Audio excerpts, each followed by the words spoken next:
Vous êtes avec les Galactiques, comme chaque semaine, on revient sur l'actualité sportive du week-end. On continue notre tour d'Europe.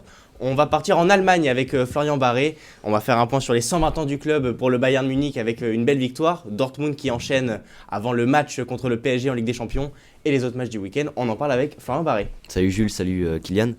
Alors oui, ce week-end, il y avait les 120 ans du Bayern Munich. Donc pour l'occasion, j'ai mis le petit maillot, voilà, floqué à la bas. Floqué à la bas parce que c'est un joueur que j'apprécie vraiment beaucoup. Et donc pour cette occasion, le Bayern Munich s'est imposé 2-0 face à Augsbourg. Donc ça a été un match, on va dire, tranquille de la part du Bayern. Ils ont joué leur match, ils ont gagné, c'est le principal. Ils enchaînent une deuxième victoire consécutive en étant un petit peu moyen. On va dire, depuis l'absence de Lewandowski, c'est un peu plus compliqué offensivement. Ils avaient gagné 1-0 contre Schalke, là ils gagnent 2-0 contre Augsbourg. Et puis il y a la victoire contre Offenheim aussi, grosse victoire. Ouais, c'est ça, il y avait la victoire la semaine dernière 6-0, où il s'était passé certaines choses. Mais on va dire, ça fait deux matchs où, offensivement, c'est un petit peu plus compliqué.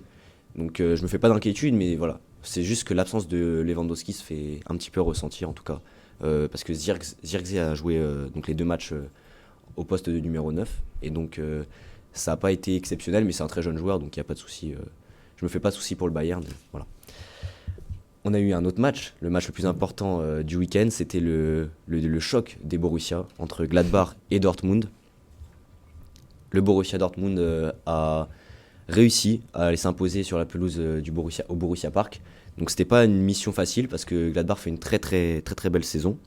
Et donc c'était vraiment un match pour la course au titre, on va dire. Alors vous allez me dire oui, mais bon, le Bayern va être champion. C'est loin d'être fait. Ils ont quelques points d'avance, mais c'est loin d'être fait. Gladbach pouvait même espérer encore être champion en termes de points, en termes de qualité sur le terrain. Ça sera compliqué, ça aurait été compliqué, là c'est encore plus compliqué. Mais voilà, Mais les c'est deux encore équipes. jouable, hein, au niveau des points. Oui, c'est encore jouable, mais ce que je veux dire, c'est que les deux équipes avaient leur carte à jouer. Il faut essayer de grappiller des points sur ce genre de match. Comme on dit, c'est des matchs à 6 points. C'est-à-dire que là, Dortmund vient de battre Gladbach. Ils viennent de prendre, on va dire, 6 points, entre guillemets. Alors, ils en ont pris 3, mais vous avez compris ce que je veux dire. Ouais, yes. Voilà. Mais ouais, moi j'étais assez subitatif au début quand j'ai vu la compo de Dortmund avec à gauche Brandt et à droite Torgan Et Hazard. Sancho sur le banc, surtout. Voilà, c'est ça. C'était un choix de Lucien Favre. On en parlera justement de ce choix tout à l'heure pendant le débat.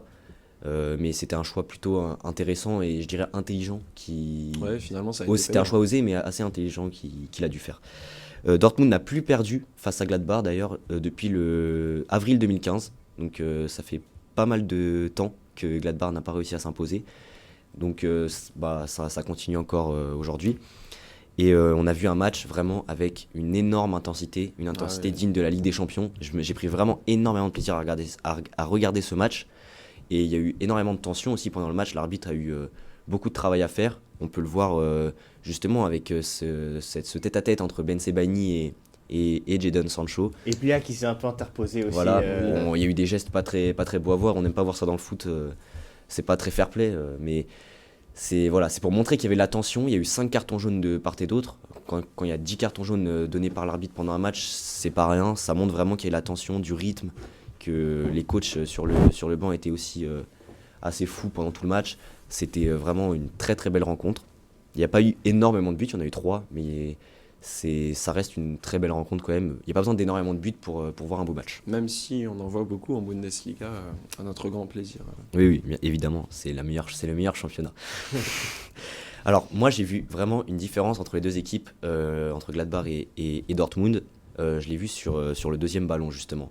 Dortmund arrive très très rapidement à se projeter vers l'avant et c'est ce qui fait sa force, alors que Gladbach offensivement, ils ont un petit peu de mal. Ils ont des bons attaquants avec Plea, Thuram était sur le banc, mais il y a aussi Stindl. Voilà, mais le problème de Lars Stindl aussi, c'est un peu sa lenteur. Et ouais, en contre, comme tu le dis... il est un petit peu lent. Voilà, quoi. Mais c'est vrai que sur les deuxièmes ballons, ils avaient du mal à créer une contre-attaque ou une offensive. Ils repassaient souvent par l'arrière. Et d'ailleurs, il y a eu un autre fait de jeu qui a compliqué la tâche de cette équipe de Gladbach. C'est la blessure de Denis Zakaria, sortie à la 36e minute. Aux prises avec Haaland, il a pris un coup de genou de la part de son gardien Yann Sommer. Et donc il a dû sortir. Voilà. Alors on a cru que ça allait être une blessure assez grave au niveau du genou, mais il a rassuré sur les réseaux, donc tout va bien pour Denis Zakaria, qui est pour moi le maître à jouer de cette équipe de Gladbach. Oui. Donc le voir sortir, c'est vraiment ça a été un coup dur pour ce Borussia Mönchengladbach. Il y a également eu la perte de Torgan Hazard. qui a fait un très très beau match. Voilà. On l'attendait, ce match de Torgan Hazard, qui vient justement du Borussia Mönchengladbach. Ouais, c'est pour ça, ouais. Et on va dire c'est son premier gros match réussi avec Dortmund. Donc il met une épine dans le pied aussi à Lucien Favre pour ce match face au Paris Saint-Germain. On en parlera après.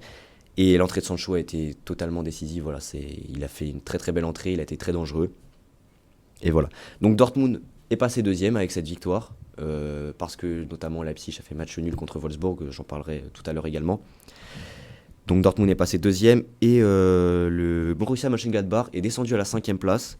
Donc la course au titre est toujours là, mais on va plus parler maintenant de course à l'Europe. Voilà, on pour commence Gladbach. déjà à avoir un peu... Voilà, on oublie un petit peu le titre du côté de Gladbach. On y a cru un temps pendant la saison, mais là ça va être un petit peu plus Ils jouent l'Europe, compliqué. Gladbach, ils sont en Europa League, non? Europa League, ils ont été éliminés en phase de groupe. Donc à la surprise un peu générale, vu la bonne saison qu'ils faisaient en championnat, ils ont été éliminés dès les phases de groupe. Donc ça a été un petit peu une déception, sachant que Marco Rose aime bien justement cette Ligue Europa. Il avait été loin quand il était à Salzbourg, il avait été loin avec Salzbourg. On se souvient, ils avaient été éliminés par l'OM. Enfin voilà, petit aparté, mais du coup Gladbach, on pense plus à l'Europe pour la saison prochaine et ça va être très intéressant. Un point sur les autres matchs du week-end, du coup, Florian. Sur les autres matchs du week-end, donc on a eu ce match nul entre Wolfsburg et Leipzig. Wolfsburg qui continue sur sa très très bonne lancée. Ils sont sur des bons résultats récemment. Ouais, ils marquent beaucoup de buts. Alors là, c'était un nul. Donc, Voilà, bon. ça monte pas, Après, mais- en face, c'était Leipzig, donc c'était un petit peu plus Exactement. compliqué. D'ailleurs, Leipzig, c'est le deuxième nul consécutif. Ils avaient fait match nul la semaine dernière, un partout contre Leverkusen. Donc il y a une petite baisse de régime, mais après, ils affrontent des équipes en forme, donc Oui, c'est compréhensible. C'est relatif. Wolfsburg, du coup, est passé à la 7e place avec ce match nul, à 1 point juste derrière Schalke. Et pendant ce temps-là, du coup, Leipzig perd sa 2e place au détriment donc, du Borussia Dortmund. Et ils sont maintenant désormais à 5 points du Bayern qui est en tête. On a eu également la superbe victoire du Bayer Leverkusen, avec notamment un très bon Moussa Diaby. Les buteurs Bellarabi, Paulinho, 2 fois, et Kai Havertz. Kai Havertz qui joue en 9. Qui joue en 9, voilà. Alors c'était on va dire un faux numéro 9, c'était, parce parce que c'est pas son poste de base, mais il a fait un très très bon match aussi, Kai Havertz. Il n'y a rien à dire dessus, c'est un très bon jeune joueur. Je sais pas dans quel club il ira la saison moi, prochaine, je pensais peut-être le déjà- Bayern, mais Exactement, je pensais qu'il allait déjà partir l'année dernière, mais je pense que les clubs voulaient qu'il confirme après sa superbe saison. Et c'était un peu plus compliqué cette saison-là, mais il recommence là à marquer et à être décisif pour Leverkusen. Donc. non, moi je trouve qu'il fait une très belle saison. Je trouve pas qu'il a été en Il dedans est à un moins moment donné. décisif, quoi. Il est moins décisif. La saison dernière, il était au moins à 15 buts. Là, il oui, en est à 5. Ça va aussi avec ses coéquipiers, la saison de Leverkusen, ils font une très belle saison. Mais voilà, c'est un collectif, donc si l'équipe marque moins, forcément Kai Havertz est un peu moins bon. Si Kai Havertz est un peu moins bon, l'équipe marque moins, c'est vrai, t'as raison. Ils sont sur 9 matchs sans défaite, hein, Ouais, c'est ça, le sont Bayern ils Leverkusen. sont dans une très très bonne forme.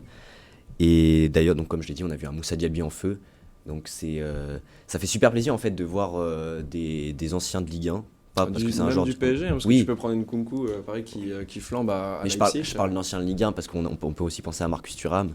Oui, Donc c'est pour ça que je parle d'anciens de Ligue 1, mais ça fait plaisir. Ils réussissent bien, les attaquants qui étaient en Ligue 1 la saison dernière. Et la Bundesliga, on le sait, c'est un championnat qui révèle pas mal de talent. Alors il y en a qui... Je vois beaucoup d'avis qui circulent, comme quoi la Bundesliga, c'est parce que c'est un championnat offensif. Et ces avis-là, ils sont pas forcément faux, je pense. Sachant que c'est tourné vers l'avant, c'est plus facile pour des attaquants de moins bon niveau dans les autres championnats de se révéler. Et donc, ils sont dans le bon championnat, je pense. À voir s'ils continuent sur leur lancée, j'espère en tout cas, parce que ce sont de très bons joueurs. On fait un point vite fait sur le débat du jour en Allemagne. Le Borussia Dortmund qui va jouer contre le PSG mercredi. Alors on ne sait pas encore vraiment s'il y aura du huis clos, s'il y aura un match reporté. Est-ce que tu penses qu'ils sont favoris, Dortmund, pour ce match retour ? Tout dépend aussi de la réponse d'aujourd'hui, savoir si le match sera à huis clos ou non. S'il y a huis clos, alors quoi qu'il arrive, pour moi ils ne sont pas favoris sur la rencontre même. Pour la qualification, c'est différent. Voilà. Une victoire du PSG ne les qualifierait pas forcément, donc ça dépend des buts encaissés aussi par le Paris Saint-Germain. Mais sur la forme actuelle, le Borussia Dortmund est mieux préparé, je pense, que le Paris Saint-Germain.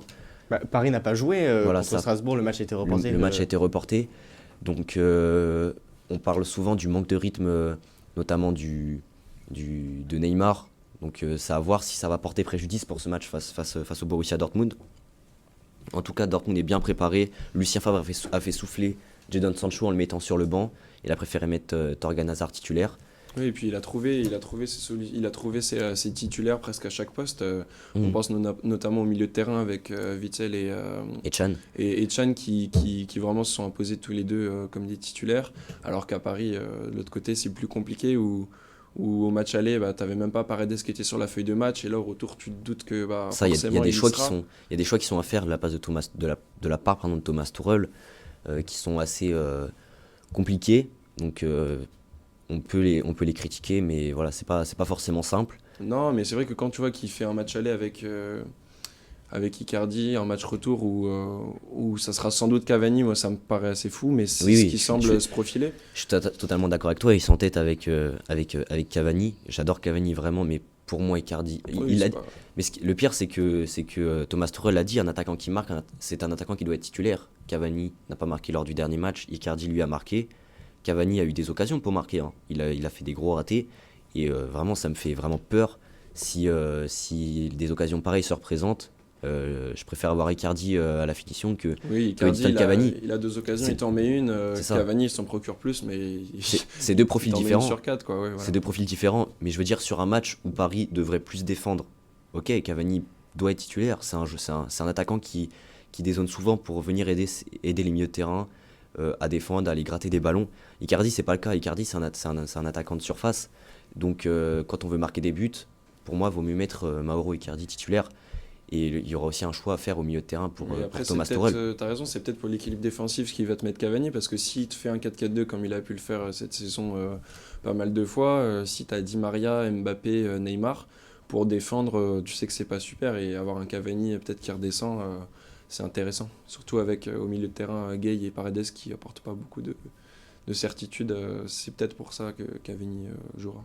Moi, je vais juste vous poser une question. Est-ce que vous pensez que si le match est joué à huis clos, sans les supporters du PSG, il y a un réel désavantage. Alors évidemment, ma question est bête, mais quand on voit que Dortmund a joué avec ses supporters, avec le mur jaune, est-ce que le PSG peut s'en sortir sans ses supporters dans un stade complètement vide ? J'ai envie de dire, le Paris Saint-Germain n'a jamais de chance dans ses campagnes de Ligue des Champions, mais maintenant la chance, il faut aller la chercher. C'est comme ça. Si Paris veut remporter la Ligue des Champions, il faut aller chercher sa chance. Il y aura toujours des problèmes.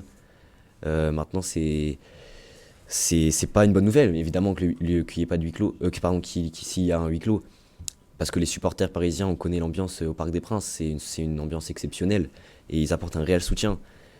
Mais je me dis peut-être que il y aura moins de pression sur les épaules des Parisiens. Finalement, c'est quand on les voit le plus gagner qu'ils perdent, à l'image de contre Manchester United ou le Barça. C'est ça. Et finalement, là, un match qui paraît assez compliqué, ou en tout cas assez indécis, ça leur permettra peut-être d'être plus relâchés. Je me dis que quand il y a les supporters parisiens pour les pousser, ils n'y arrivent pas. Alors quand ils sont pas là, est-ce que l'inverse peut se produire ? Ça va marcher, bien sûr. Je l'espère en tout cas pour le Paris Saint-Germain évidemment, mais de l'autre côté c'est une très belle équipe de Dortmund avec des forces montantes. Emre Can, il est arrivé, il apporte vraiment un plus à cette équipe, c'est un super joueur vraiment. Pour finir rapide, un petit pronostic du coup pour le match de Ligue des Champions. Florian, est-ce que tu vois Paris se qualifier ? Je vois Paris se qualifier, je pense qu'il y aura pas mal de buts dans ce match, mais voilà, une victoire avec 2 buts d'écart et le PSG va se qualifier, en tout cas je l'espère. Ça me paraît un peu plus compliqué. Le problème, c'est encore une fois, c'est derrière. C'est Thiago Silva qui va sans doute revenir, mais on n'est pas sûr. Trop d'incertitudes au milieu de terrain. Gueye, Paredes, je suis pas sûr que ça soit compatible. Vu le talent offensif à Dortmund, ça me paraît compliqué de ne pas en prendre un ou deux, ou en tout cas de faire une différence sur je pense que le Paris Saint-Germain encaissera des buts, mais je pense qu'il y aura tellement une rage de vaincre. Supporters, pas supporters, je pense que les joueurs auront une rage de vaincre. On a vu Mbappé ces derniers temps, il a été très très bon. Et lui, le premier, il aura une rage de vaincre s'il la transmet à ses coéquipiers. Enfin, c'est même pas à lui de la transmettre à ses coéquipiers, c'est à ses coéquipiers de les avoir directement. Oui. Je pense à Marquinhos, s'il est capitaine, ça dépend si Thiago Silva sera là, mais c'est à lui d'aller. De pousser son équipe. De pousser son équipe. Neymar, c'est pareil, c'est un leader de l'équipe aussi. Donc on en parle moins, mais c'est un leader de l'équipe. Et il doit absolument avoir la rage de vaincre sur ce match-là. Il doit prouver aux supporters, il doit prouver à tous ceux qui regardent ce match qu'il n'est pas venu pour rien. Donc du coup, qualification. Un petit un partout et qualif de Dortmund, je pense. Super. Merci beaucoup les gars. Merci On va tout de suite passer au championnat espagnol avec Alan Pemoso. C'est légal.